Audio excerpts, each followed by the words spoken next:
সিন্ডিকেটের গ্যারাকলে আজ পুরো দেশটি বন্দী। তারা যে পথে চালায় মোরা সে পথেই জিম্বি।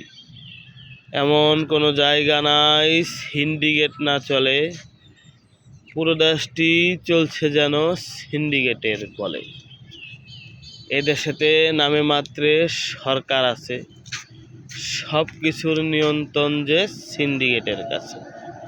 বাজার দাম নির্ধারণ, পণ্যর সরবরাহ নিয়ন্ত্রণ, নিত্য পণ্য আছে যত সবই তাদের নিয়ন্ত্রিত। তারাই দাম বাড়ায় কমায় যখন খুশি মন মতো।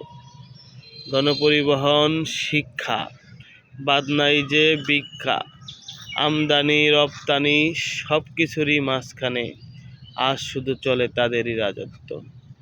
জনগণকে করে বিরক্ত এই অশান্তি, পেটে শুধু নয় মনেতে লাগায় দাগ, ক্ষতবিক্ষত করে বাড়িয়ে দেয় রাগ। সিন্ডিকেটের গ্যারাকলে আজ জনজীবন হয়েছে বাড়ি, শান্তির দেশে বাস করাই এখন হাহাকার আহাজারি। এই কি রাষ্ট্র গঠন, এই কি উন্নয়ন? কয়েকজনের লাভের জন্য কাঁদবে লক্ষ কোটি প্রাণ। ধন্যবাদ।